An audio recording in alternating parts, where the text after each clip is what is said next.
Good morning, students. Today we will continue with our first chapter of class 11's chemistry, that is some basic concept of chemistry. This is lecture number 2, presented by me, Vanit Ghatak, your chemistry teacher. Okay, so today we will learn about the laws of chemical combinations. Okay, so the first law is law of conservation of sorry. Okay, so the first law is law of conservation of mass. Second law is law of definite proportions. Third law, the law of multiple proportion, and the fourth law of reciprocal proportion. And the last one is the Gay-Lussac's law of gaseous volumes. Okay, so there is the five laws are there. Okay, in this chapter and in your syllabus, we will learn all of this one by one. So the first law is law of conservation of mass. Okay, so according to this law, mass is neither be created nor be destroyed. Okay, in ordinary chemical or physical changes. So before starting a reaction, a chemical reaction, the mass and the after ending the chemical reaction, in the both of the cases the mass will be same. So before starting and after finishing the chemical reaction, the mass will be same. So mass can neither be created nor be destroyed in ordinary chemical and physical changes. For example, if I take a wood and a 30 kg of wood and 1 kg of fire, then the total reactant side we have almost 31 kg. Okay, and after finishing the reaction, the what we get a product of ashes and smoke. The ashes will be 28 kg and smoke is 3 kg. So that will also, the product side will also we have a 31 kg. So we have almost same, we have all this we have exactly same amount of reactant as well as same amount of product. So mass neither be created nor be destroyed in a chemical reaction. Okay, so here the reaction coal and oxygen is carbon and oxygen gives carbon dioxide. Here this is the reactant side. This reactant side, the mass of reactant side is carbon is 12 and oxygen is 16, and 2 oxygens, that means out 2, that means 16 into 2, that is 32. So 32 plus 12 means 44. 44 AMU of mass is present in the reactant side, and the product side C1C, that is 12 plus 2 into oxygen mass is 16, that makes also 44. So here the reactant side and the product side both have the same amount of mass, so mass is conserved. Okay, so mass can neither be created nor be destroyed. Okay, and the second number of law is law of definite proportion. This was invented by Joseph Proust. According to this law, in a chemical compound, the elements are always present in a definite proportion by mass. Okay, so according to this law, in a chemical compound, the elements are always present in definite proportion of a mass. Suppose in case of water, the ratio of two elements, there are almost two elements are present in a water. One is hydrogen, other is oxygen. The ratio of the atoms of hydrogen and ratio the oxygen is 1:8 or 2:16, because here two hydrogens are present.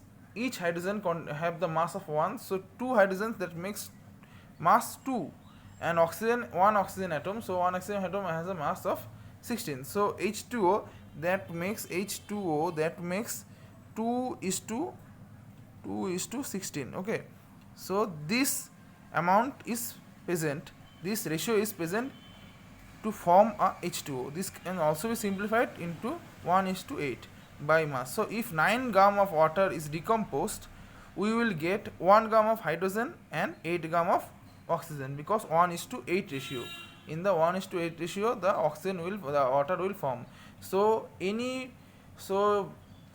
two or more atoms of a element, of two or different element, will form in a definite proportion to form a definite molecule. Okay, so two or more elements will form in a definite proportion to form a definite compound or molecule. This is being defined as the law of definite proportion. Okay, and third one is law of multiple proportion. Okay, as I said earlier, in the law of definite proportion, the two or more elements will combine in a definite proportion to form a definite molecule. But here, two or more atoms of elements will be combined in different way in different molecule with different proportions.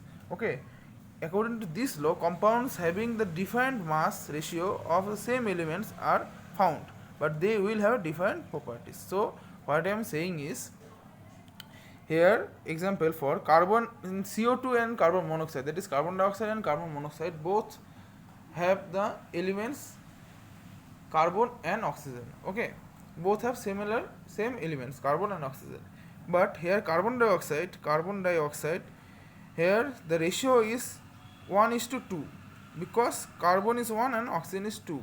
So here the proportion is 1:2, but in carbon monoxide, carbon and oxygen, the ratio is 1:1. So here they are combined in different proportion in different atoms, because the carbon and oxygen have been combined in different proportion in different atoms. In carbon dioxide, it is being formed as 1:2, the ratio is 1:2. In carbon monoxide, the ratio of carbon and oxygen is 1:1. As they are combined in different proportion, they will have a different molecule. As they are being formed in different proportion, so they will have a different properties. That is why carbon dioxide and carbon monoxide, both of them have different properties. Carbon monoxide is very much toxic, but carbon dioxide is that not much toxic. Okay, so the if the same elements, if the atoms of same elements combined together in different proportion, they will form different compound because they will have different properties. Okay, so that's the example where carbon dioxide and the ratio of oxygen in CO2 and to the oxygen of carbon dioxide and carbon dioxide and carbon monoxide, where 2:1, because carbon, in case of carbon dioxide, the 2 oxygen is present, and in carbon monoxide 1 oxygen is present. So and the ratio of oxygen in between carbon dioxide and carbon monoxide is 2:1. Okay, and the number 4, the law is the law of reciprocal proportion. That states that the masses of several elements A, B, and C, which combine separately with a fixed mass of another element D, are the same as or the simple multiples of the masses of A, B, C themselves combined with one another. Suppose if A is reacted with B in a simple proportion and A is also reacted with C. Okay, so here the ratio of A and B and A and C is proportional, is similar or multiple of that of if B and C is been reacted together. So A and B, the ratio of A and B and A and C, the ratio of mass of A and B and the A and C is almost similar or the simple multiple of the ratio of B and C. Okay, so suppose A is reacted with B and A is also reacted with C. So here the ratio of AB and the ratio of AC, okay, the ratio of A and B and the ratio of AC will be same or in similar or simple multiples of the ratio of B and C if B and C reacted together. Okay, so let's get an example. Okay, in case of this triangle where sulfur is being reacting with hydrogen as to form H2S, and sulfur is also reacting with oxygen and that form SO2. In H2S, the ratio of hydrogen and sulfur is 2:1, that is 1:16. 2:32, that is 1:16. And in case of SO2, the sulfur has the atomic mass of 32 and the oxygen has 16 into 2, that also makes 32. So it is 1:1. So in H2S, the ratio is 1 is to 16. In H2S the ratio is 1 is to 16, and SO2 the ratio is 1 is to 1. And both of the case the one atom is same, that is sulfur. Sulfur is reacted with hydrogen and sulfur is reacted with oxygen and making H2S and SO2. In both of the cases the ratios are 1 is to 16 and 1 is to 1. This ratio will be simple same or simple multiple of that of the ratio of hydrogen and oxygen combined to form a molecule H2O. If hydrogen and oxygen combined and make a molecule H2O, then the ratio will be same or simple multiple of the both of them, that is the H2S and SO2 molecule. In H2S and SO2 ratio of H2S and SO2 is 1 is to 16, okay, and 1 is to 16, okay. And the in case of H2O the ratio is for hydrogen's atomic mass 1, 2 into 1, that means 2. For H2O there is 2 hydrogens, so 2 is to 16. Oxygen has 16 atomic mass, so it will be 1 is to 8. So the ratio of H2S dot H2O dot SO2 and dot and H2O, so the ratio of H2S, SO2 and H2O is will be same as 1 is to 16, or it will be multiply of 1 is to 16. So it will be 1 is to 16 into 8 by 1, that means 1 by 2. So it is a multiply or multiple of this ratio, okay. So this is called as the law of reciprocal proportion. The law of reciprocal proportion is always be the same, or it will be the multiple proportion of the third one or the last molecule, okay.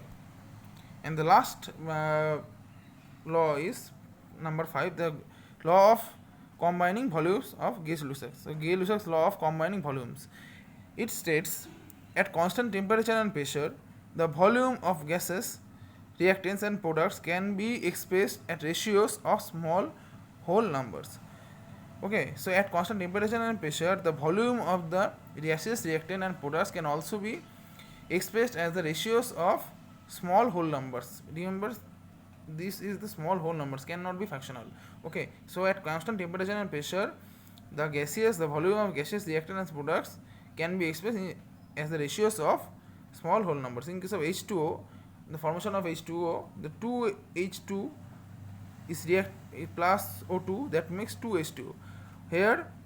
So the 2 liter of H2, can say 2 liter of H2 is reacting with 1 liter of O2, that makes 2 H2O. So here the 2 liter of H2, that makes 2 liter of H2O. So it can be also been saying that the ratios of the reactant and product is 2 is to 1 is to 2, okay. So where 2 liter of H2 is reactant with 1 liter of oxygen and gives 2 liter of H2O, okay.